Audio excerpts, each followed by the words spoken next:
আসসালামু আলাইকুম এভরিওয়ান, আশা করি সবাই ভালো আছেন। আবারও চলে আসলাম মসজিদ আল নববী থেকে নতুন একটি ভিডিও নিয়ে, নবীজির রওজা থেকে। আশা করি ভিডিওটি সম্পূর্ণ দেখবেন এবং কি আমার চ্যানেলটি সাবস্ক্রাইব করে পাশে থাকবেন, লাইক কমেন্ট শেয়ার করবেন বেশি বেশি।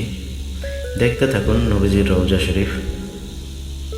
মাশাআল্লাহ, এখানে আসলে হৃদয়টা একবারে ঠান্ডা হয়ে যায়।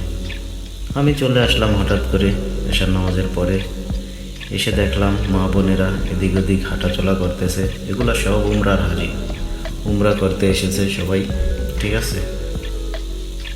সামনে আসতেছে রমজান মাস, এখানে মনে করেন এত হাজি আসবে, মাশাআল্লাহ মাশাআল্লাহ, দেখলে আপনি অবাক হয়ে যাবেন। তাই বলবো সবাইকে, যদি সামর্থ্য থাকে তাহলে মক্কা মদিনায় এসে ঘুরে যান।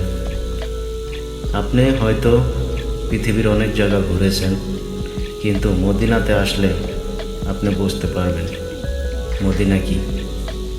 পৃথিবীর সকল বাতাস একরকম, কিন্তু মাশাআল্লাহ মদিনার বাতাসটা এতটাই স্মুথ, শরীরকে একবারে শীতল করে দেয়।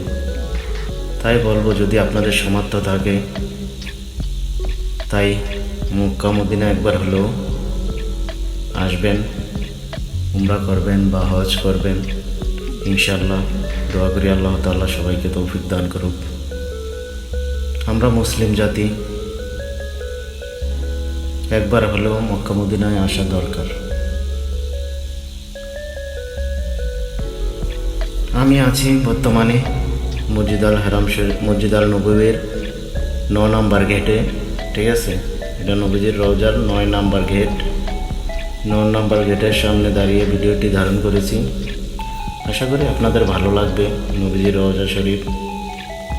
সবাই কমেন্ট করবেন বেশি বেশি, লাইক কমেন্ট শেয়ার করবেন, বন্ধুদের সাথে শেয়ার করবেন এবং কি আমার পাশে থাকবেন। দেখুন মা বোনেরা কি সুন্দর হাঁটাচলা করতেছে। সবাই উমরা করার জন্য এসেছে মদিনাতে, সবাই উমরা পালনের জন্য এসেছে। আশা করি সবাই আসবেন এবং কি নিজের মনের আশা পূরণ করবেন মক্কা মদিনায় এসে। মক্কা মদিনার বাতাসটা খুবই স্মুথ, শরীর একবারে পাতলা হয়ে যায়। এটা হচ্ছে 9 নম্বর গেট নবীজির রওজা শরীফের, ঠিক আছে। দেখতে থাকুন সম্পূর্ণ ভিডিও। মাশাআল্লাহ মাশাআল্লাহ, এখানে আসলে হৃদয়টা একবারে ঠান্ডা হয়ে যায়।